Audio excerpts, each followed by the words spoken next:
The whole hillside, everything cooked. UFO crash bewilders locals. There could be something left over from that crash. Do you think the government had something to hide? Yes, I do. Aproximadamente a las 2 de la mañana, personal de Fuerza Aérea. They took the pictures and intimidated us.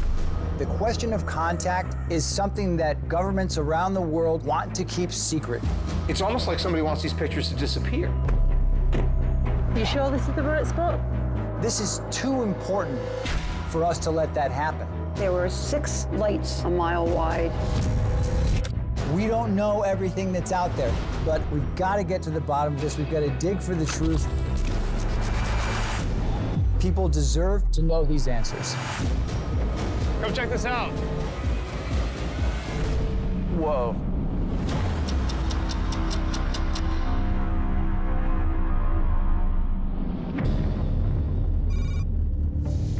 There are so many sightings that always conglomerate around volcanoes, going back potentially centuries.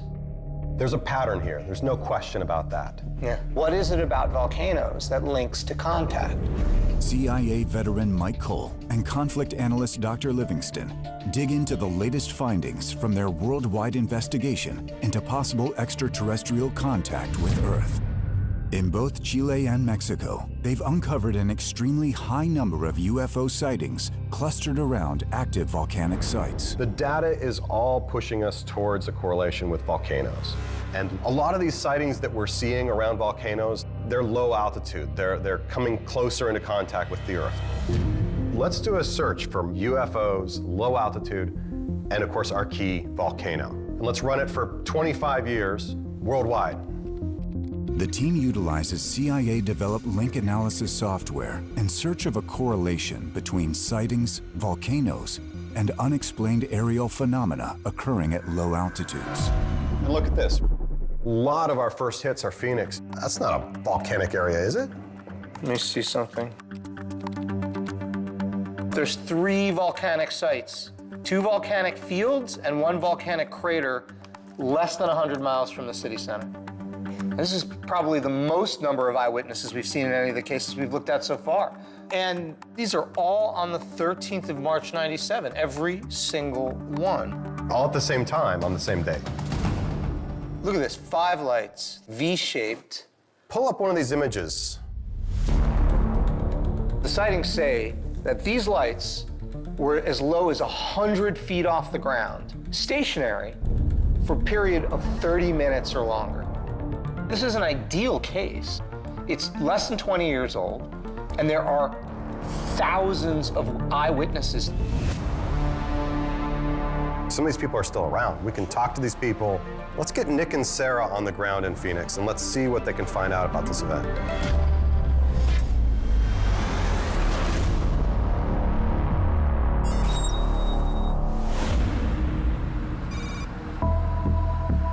It's not about belief, it's about evidence. And I'm genuinely curious to see what we find out here in Phoenix.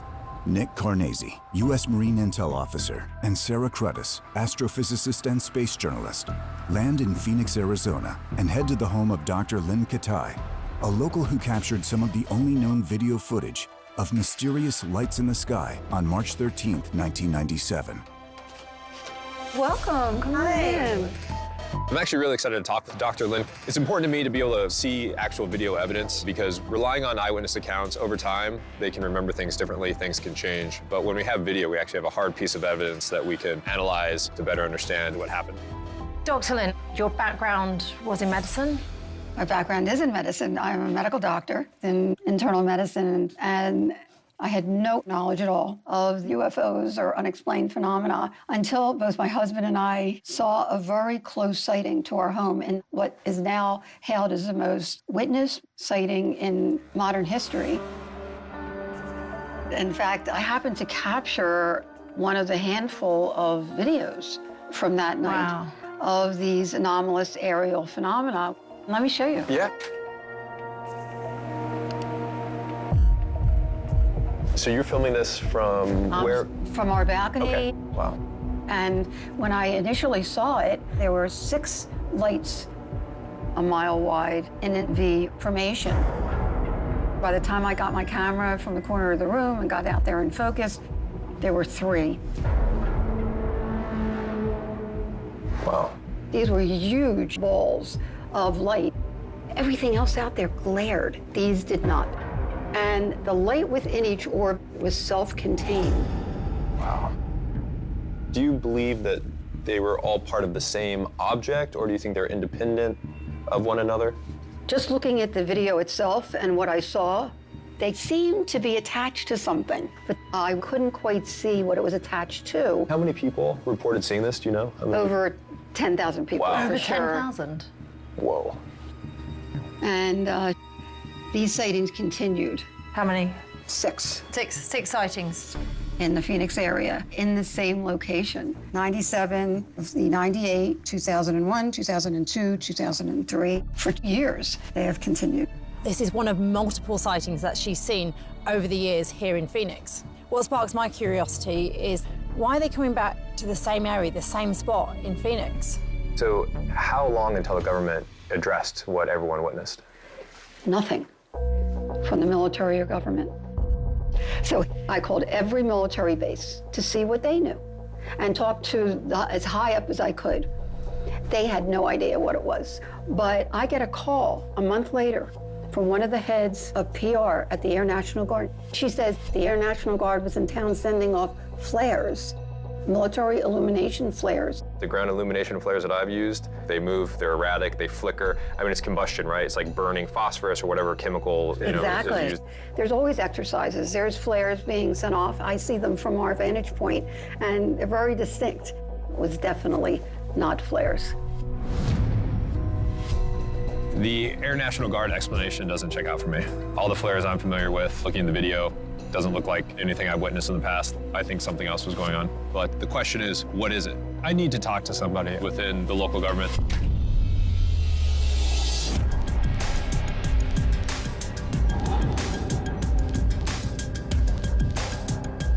All right, we are almost there.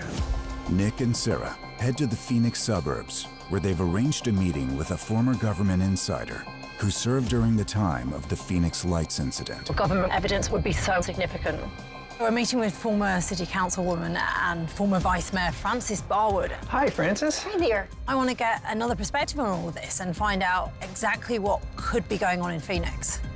All right. So, Frances, we're just interested in hearing your opinion of what happened back in the 1990s with the Phoenix Lights. Actually, that evening, I had a late meeting and was stopped by a reporter. She asked me if I knew about this object that flew over Phoenix, and I said, no, I hadn't heard anything about it. And she said, they asked the mayor, he said, there's no UFOs over Phoenix, and that's all he would tell them. And so I thought, well, that's kind of weird. You know, something flew over Phoenix. To me, that's a hazard. Could have hit a building or hit the wires. So I said, okay, well, the Tuesday meeting, I went in and asked about this object that flew over Phoenix. And everybody kind of stopped and looked at me. After the meeting, a deputy city manager came up to me and said, you shouldn't have brought that up. He said the mayor did not want anybody to talk about it. Really? Yes. Then the interesting stuff happened. There was one man who called me, and he took a video of it. So about 2 weeks later, he calls me up, and he said, so what did you think of the video? I said, I never got the video. He goes, well, I gave it to your assistants. 2 men came from your office. I said, I don't have any men working in my office. He said, they asked for the video of what I taped that night. So I'm thinking, okay, how would they know that he called me? So we called a private investigator, and he goes, your phone is tapped from headquarters. And he goes, that's always government. He was kind of terrified. If what Frances is telling us is true, it does appear that a cover-up is going on. Next question is, why would the government or whoever do this? Everything about this was so strange. And the next thing, of course, was the governor's press conference. And do you want to see? Yeah. 3 months after the Phoenix Lights incident, the governor of Arizona, Fife Symington, held a press conference. Symington announced a break in the case. I suggested that it was time to end months of speculation on the question and investigate the matter once and for all to clear it up. He says DPS has arrested a suspect. Now, this just goes to show that you guys are entirely too serious. This was orchestrated to kind of make it laughable. Anybody that wants to find out what this was, oh, you know, you're crazy. I thought, you know, this is real interesting. First, it's the mayor, who wouldn't talk about it. Then it's the governor, who made a joke, and he's not a person to joke. So then I wrote a letter to Senator McCain, who totally ignored it. And the only thing that I can think is who above them said, you can't talk about this. I don't know what everybody's so afraid of.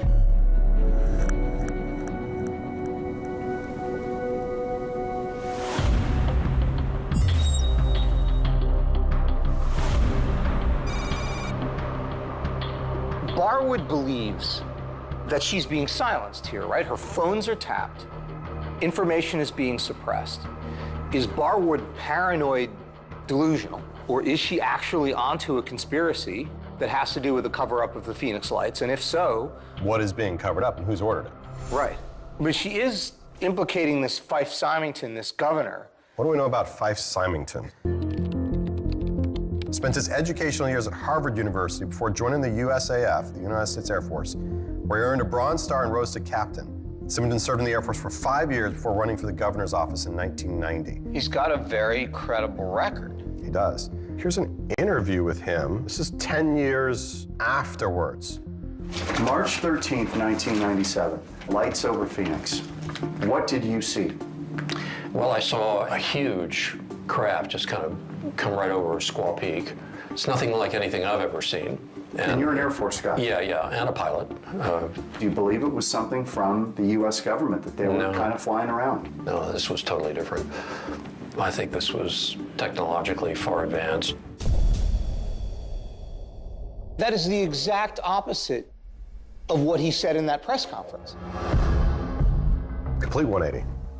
You have the governor of Arizona saying there's nothing to the Phoenix Lights case. Then he retires and says not only that the Phoenix Lights was something not of this earth, but that he personally witnessed it.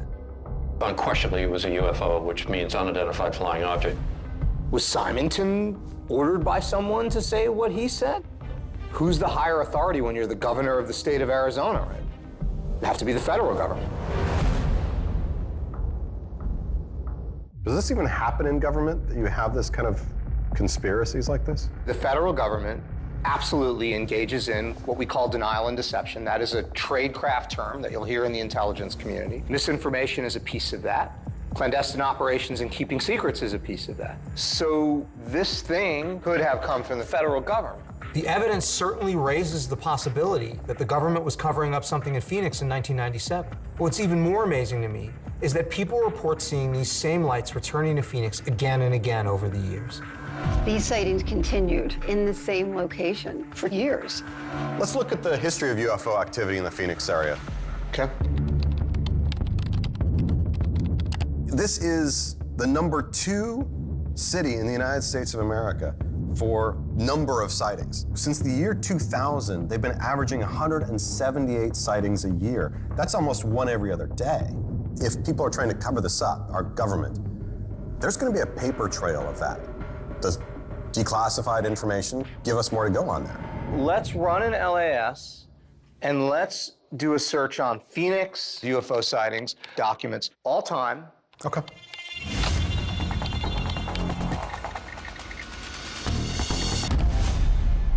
All right, what do we got? When we look at that 85% relevancy in the center there? Mm-hmm. July 1947. All right. This is an Air Force document. Pictures taken by a Mr. William Rhodes of Phoenix of unidentifiable objects. Subject objects flew at unconceivable speeds, making 3 circles in the vicinity of Mr. Rhodes' home. The agent obtained pictures from the managing editor of the Arizona Republic newspaper. Complete information relative to subject photographs may be obtained from the Director of Intelligence of the headquarters of the 4th Air Force. So these photographs have wound up in the custody of the Director of Intelligence for 4th Air Force? You know, one thing's for sure, Air Force intelligence took these pictures seriously enough that they took custody of them. So Rose takes these pictures, brings them to a newspaper. One of them is printed. So here's the photo. You see there's almost like a cutaway in it, right? So the most curious feature of this picture to me is the whiteness in the middle of the speck. This. Yeah. Yeah. So is that reflectivity off an object? Or a perforation. And something else, Mike. Look at the date in which the pictures were taken, the 7th of July, 1947. We have seen that date before. That's the date of Roswell. Early July of 1947 in Roswell, New Mexico, metal from a strange object is found in the desert and turned over to the local Air Force Base. On July 8, 1947, the Army issues a press release announcing a flying disc has been recovered in the desert, igniting what would become the most talked about UFO incident in history. So the same day that the newspaper publishes William Rhodes's image, 500 miles away, the Army makes Roswell public. How weird would it be if there was another event, possibly a more significant event, just 500 miles away that everybody missed? If the Air Force had people whose job it was to spread disinformation, is it possible that there is a government cover-up occurring all the way back in 1947? Could this 1947 incident provide some clue to why Phoenix is so significant? If William Rhodes is alive, he's the guy we need to talk to. We gotta find this guy.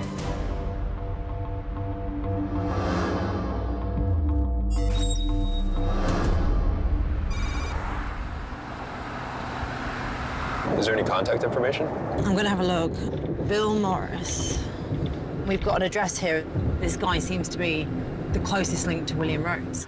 On the ground in Gilbert, Arizona, Nick and Sarah secure a meeting with a family friend of William Rhodes. Is it this house? It's here on the left. I can't believe he's agreed to speak to us.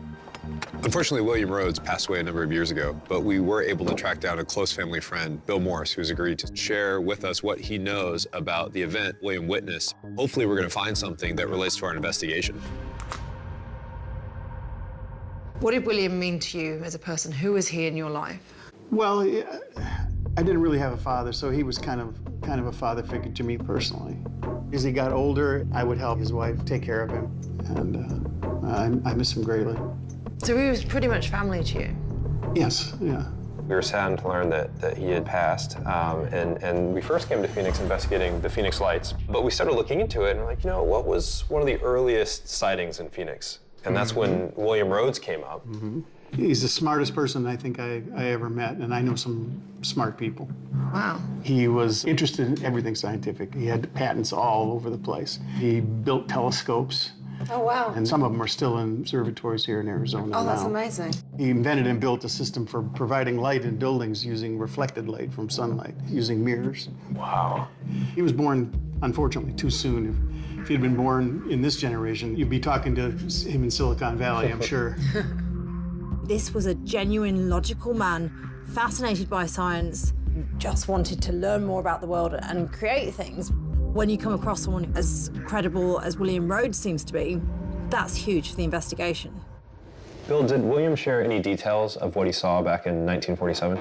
Not a lot of details. I just know the basics. He was walking from the house to his laboratory, which was on the property, and saw shapes in the sky that were not aircraft. So there were multiple? It wasn't just one? Yeah, They were... two. Oh, wow, okay. And they were moving, and they were shaped like boomerangs. Okay. Boomerangs? Mm-hmm. Did anyone else witness what he saw? No, not that I know of, but let me explain a little bit about where we're talking about. Yeah. He's on 14th Street, which now is in the center of Phoenix. In 1947, it was in the middle of nowhere. There was nothing around. There were no houses and not very many people. It's not unbelievable that nobody else reported it. Okay. And he went and got his camera and took a couple pictures of it. Did he ever tell you about what he thought it might be? An unidentified flying object, that's it. He wasn't really trying to speculate or make something out of it. He witnessed these objects. Yes. And then did he go to the newspaper? Did the newspaper come to him? I'm not sure how that happened. Okay. He reported it somewhere, and the newspapers got a hold of it. Soon after, the FBI came and interviewed everybody around him. Seriously? Yeah. Bill was a brilliant scientist, and really frosted him was that they put words in the people's mouths about the crazy guy that next door and was living off of his wife's money and this, that, and the other. So what you're saying is that the government was discrediting William within the community? Yes, intentionally. The FBI damaged his reputation. They moved to discredit him. What did he see that was so important? What about the original photograph? The government took those. Really? Do you think the government at the time potentially had something to hide? Yes, I do. I believe he saw something he wasn't supposed to see, so they went after his character. I wish we could see those photographs, don't you? Yeah, right.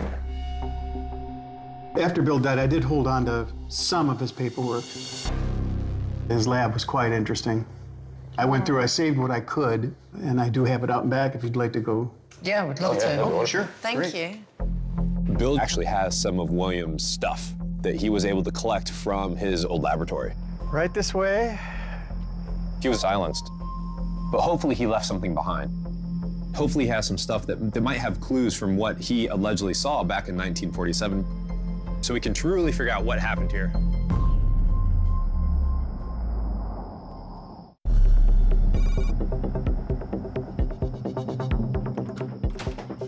Oh, wow. You've got a lot of stuff, haven't you? I'll leave you to it. Have at it. Be my guest. All right, thank you. Appreciate it. Thank you. Nick and Sarah gain access to the personal effects of William Rhodes, who is witness to a UFO near Phoenix in 1947. Just found a box that says Rhodes on it. William Rhodes saw this thing in the sky back in '47, and he took the photographic evidence to the newspaper. As a result, the FBI took William's photographs and his negatives and never gave it back to him. But hopefully these boxes from his old lab contains clues to what he actually saw back in 1947. I love these science fiction magazines. The start of the space age, like the retro-futuristic Look at stuff. this. This is patent filed May 27th, 1953. Oh, cool, for static electric generators. I mean, could you, having the expertise, like one day you're designing an oscillator saw, the next day you're designing a multi-cell oxyhydrogen generator. This was a man who was an innovator. He sure has a lot of patents. There's about 26 separate patents that he filed. William Rhodes, very technical, logically minded individual, very smart man. That's the second. Oh, really? Yeah, it says Rhodes on it. That's the second box. Let's get this open. Oh, wow, look at that. Super 8. Oh, look at this. Mystery, what is it? Photographed over Phoenix. Flying object twice snapped at dusk as it circled north of Phoenix, William A. Worth. And so this is the photograph that he said that they seized. Look at this. Did UFO crash in Valley in '47? It's in the photograph. I don't know. Let's see that. Oh, Graves. Selman Graves says he saw a large airship dome-shaped thing after it landed on the hill in the background. Who's Selman Graves? I don't know. It's a VHS tape. Look at that. Graves, October 1947. And this has some lat longs with it.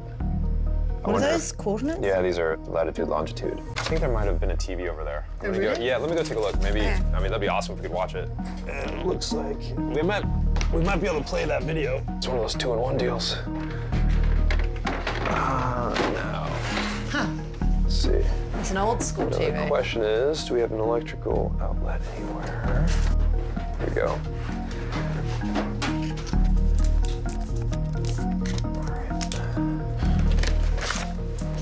Wow. Let's see what we got.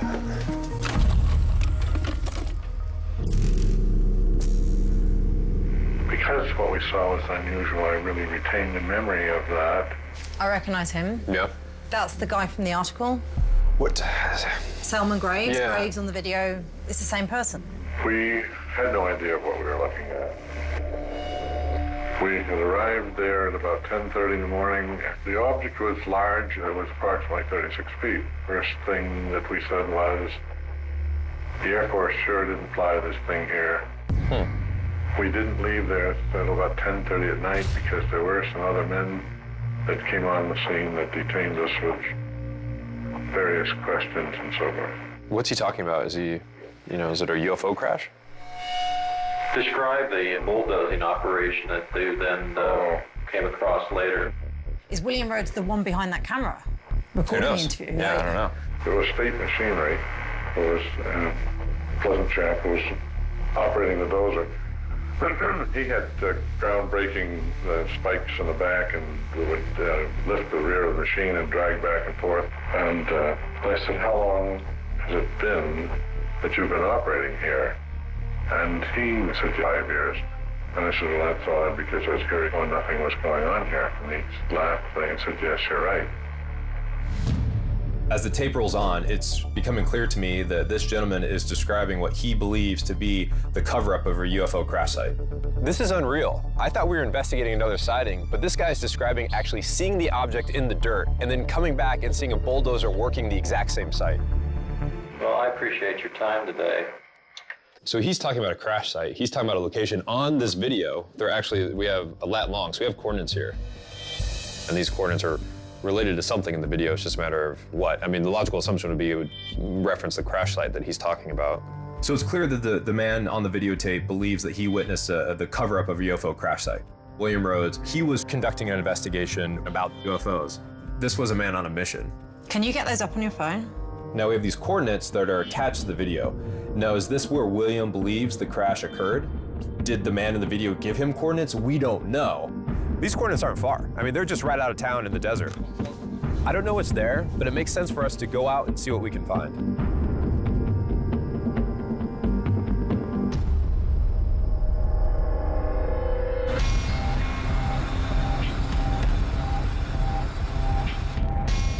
To have these coordinates that are decades old, it could just be a housing development or like a pile of dirt.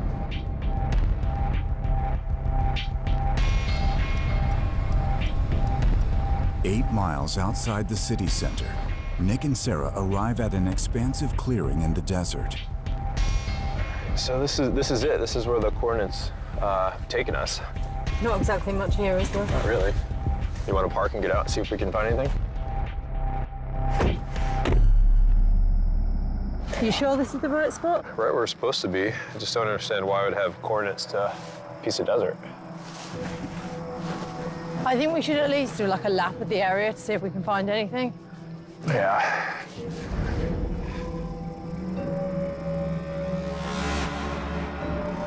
Haven't seen anything. There's absolutely nothing relating to this investigation so far that we can see at these exact coordinates. Part of me thinks, you know, this was 1947, more than half a century ago. Should we be that surprised that we're not actually seeing anything? Hey, Sarah. Hey. Come check this out.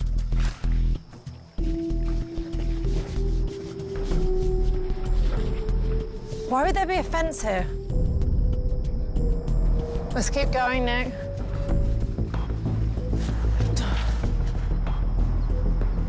Look at that. This is an official fence. This is part of the local government. So we keep on going, see what's back here.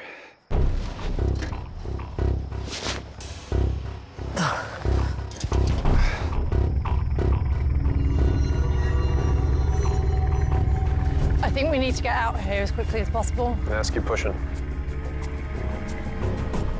Why would there be a fence in the middle of nowhere? Keep people away from that. Yeah, look at that.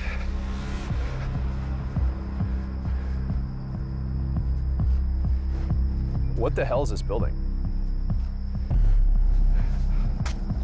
Yeah, there's another structure up here.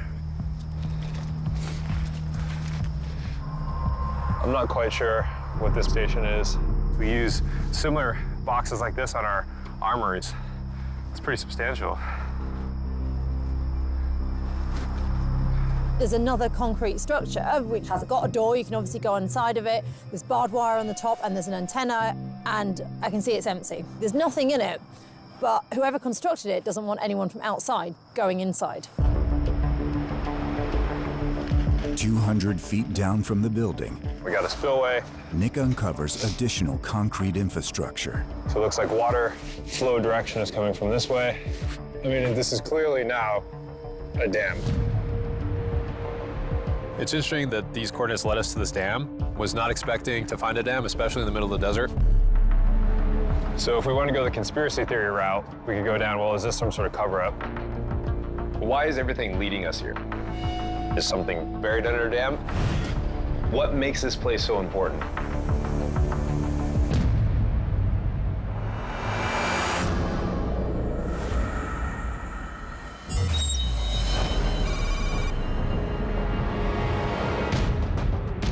Dreamy Draw Dam. Why of all the places are we here? Dreamy draw UFOs in location Phoenix. Newspaper article. Local rumor puts Dreamy Draw at the center of a UFO controversy.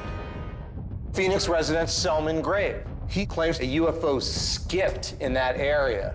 That must be the graves on the videotape, right? We had no idea what we were looking at. First thing that we said was, the Air Force sure didn't fly this thing here. He claims to have witnessed the cleanup of the UFO during that time in what is now Cave Creek landfill. Hey, can we see where Cave Creek is in relation to Dreamy Draw? Sure. Right there. There it is.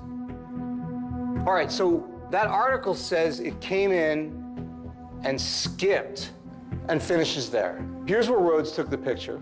Here's Dreamy Draw Dam. Here's Cave Creek landfill. This is a straight line. That doesn't strike you as a little odd?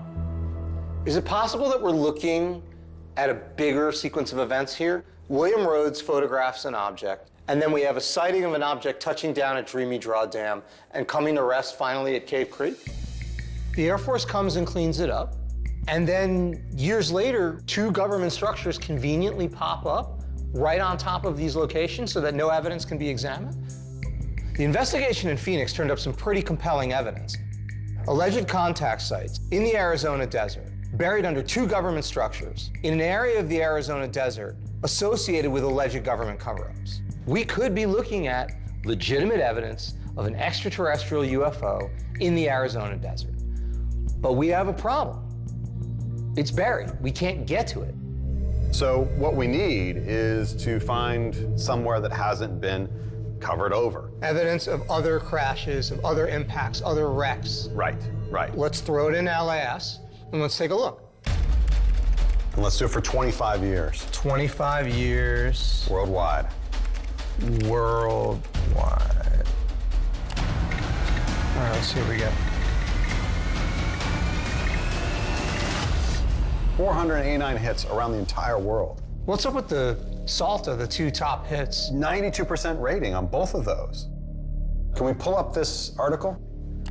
UFO crash bewilders locals. Look at this. Multiple witnesses report object plummeting into Argentinian mountain range. August 17th, 95. Metallic, shiny, smooth-shaped object, leaving a trail of smoke before crashing and catching fire on a nearby mountain. Reports from over 300 kilometers away. That's a long way off. Where is this location? Salta. Take a look. Salta, Argentina. All right, so... All right, this is right on the Chilean border. Paul and Cow were just there. They saw all kinds of UFO activity right on the other side of that border. This is kind of in the middle of nowhere. There was a video from that same crash site. Look at that. The whole hillside's stripped bare. You can see the tree line here. It's like they wiped every growing thing off the whole side of that mountain. And the scale of it is enormous. There could be intact debris, chemical signature, something left over from that crash. Let's send Paul and Kawa and see what they can find. All right, so we're going left and around, but then continuing straight. Wow, this is beautiful. Jesus. Paul Beeben, investigative reporter, and Kawa Male, Green Beret intelligence sergeant, are in Buenos Aires, Argentina, investigating the crash of an unidentified flying object in the mountains of Salta on August 17, 1995. Got all these eyewitness reports of something crashing in the mountains. And the question is, what happened? The team is headed to meet with Marta Passe, a journalist who covered the incident. I reached out to my contacts here in Argentina. I got in touch with an investigative journalist, one who actually reported on that 95 crash. Hey, Paul, so nice to finally see you in person. Whatever she knows could be the key to figuring out what really happened up there in Salta. So how did all this start for you? Al principio pensé que era una broma. So when she heard about it, they asked her to go and go to Salta to see what happened because there had been a UFO sighting. Y vos vas hablando con el mozo, con alguien que caminaba, cuando todos te cuentan la misma historia, ese es el momento de viajar a un lugar. So started getting interested and said, okay, I want to go see what's happening. People were saying, the witnesses, that they saw something flying in the air, something explode in the air, and it fell. Un grupo de rescate de Rosario de Lerna. The authorities didn't let them in. Who did the locals say these authorities were?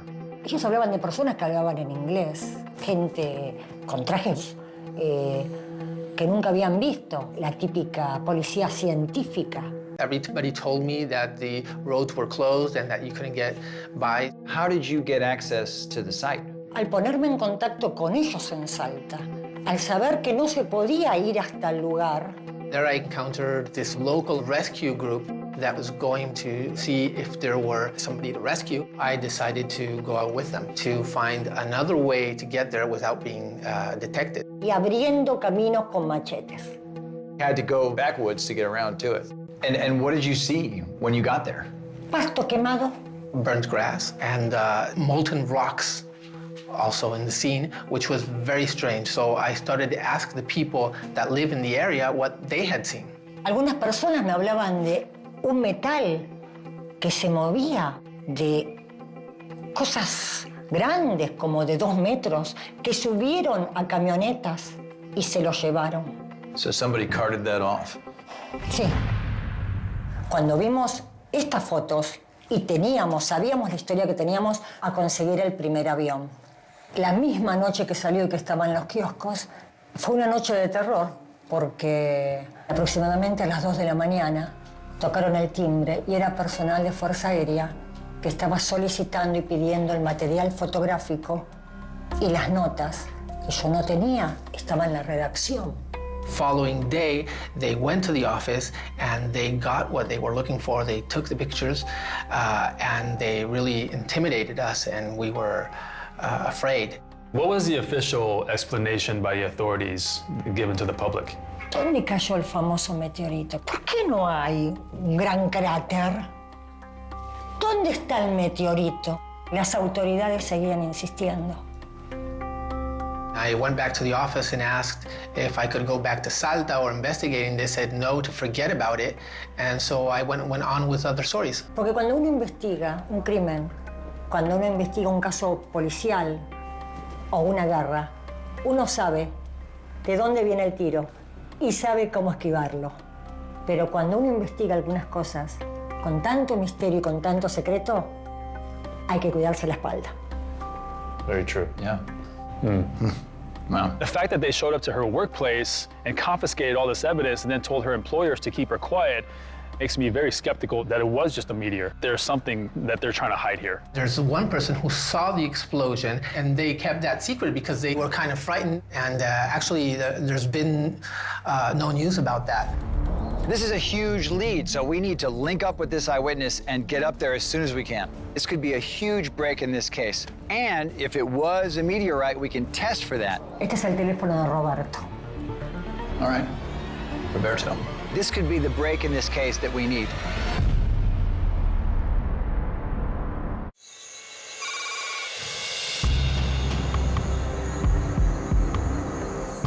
We've been going for hours now, but I'm hoping when we meet Roberto that this is for real, right? Paul and Kawa are deep in the mountains of Salta, Argentina, investigating a UFO that reportedly crash-landed in this area on August 17, 1995. This story is crazy. A number of people around Salta, Argentina say they saw a UFO go down in the mountains, followed by the government's reporting the UFO is actually a meteorite. What really happened up here? I'm hoping that we'll be able to figure out one way or another whether the official version that this was a meteorite is actually true. Or is it something else? Yeah, is it something else completely? Yeah. We'll at least be able to get these soil samples. Right. Joining them are translator Dario Ameri and geologist from the University of Salta, Jorge Marcuzzi. Jorge, so you're going to be able to tell whether this was a meteorite impact or some other object? Entonces, ¿usted es capaz de determinar si esto fue un meteorito o si fue otro objeto? Sí, se puede determinar correctamente, sí, de acuerdo a los minerales o a lo que haya en el suelo que se puede encontrar. Hay indicadores. That's great. Must be him. The team makes contact with Roberto Viñas, a witness who found the location of the crash site. Paul, nice to meet you. Thank you so much for meeting us up here. Can you tell us, like, what were you doing that morning? Where were you at? Al día siguiente es cuando vimos el 17 de agosto que nosotros estábamos yendo con un amigo y justo a las 9 de la mañana aproximadamente vimos un flash. In the explosion, a piece of it broke away and fell on this side of the hill. He was curious about what had happened, and he searched for it. Oh, fantastic. You can take us there. Sí, sí, no hay problema. Let's do it. Let's do it. Okay, great. So Roberto is our lead, and then I'm just picking up the 6 and just making sure that no one gets hurt. Many snakes in these places. Poisonous? Yeah. Roberto leads the team on a 5-mile trek through the underbrush to the exact location of the crash site. Starting to open up a little bit. Well, we're almost there. Whoa.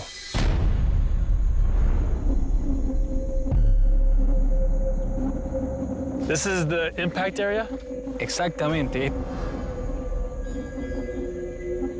It looks black, like it's been dead for a long time. Look at that ridge line.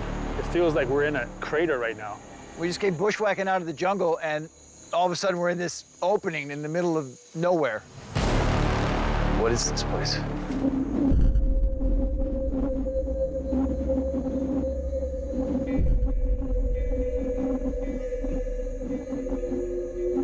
This shouldn't be here. This should just be covered in jungle.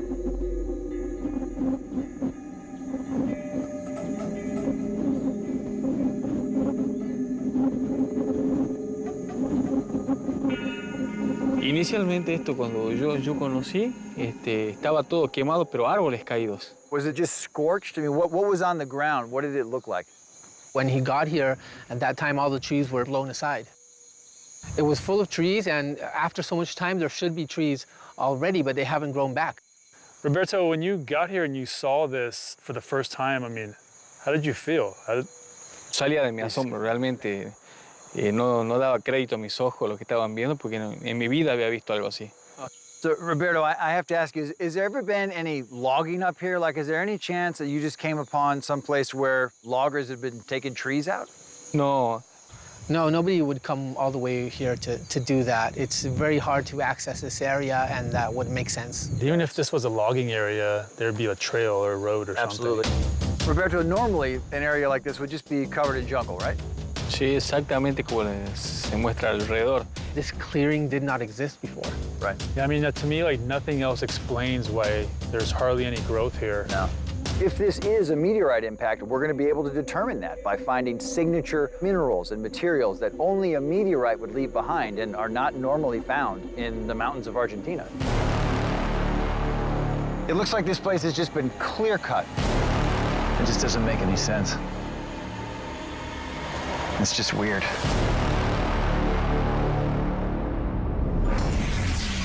Next time on Contact. If this is a crash site of a UFO, I want to hear what they think happened up there.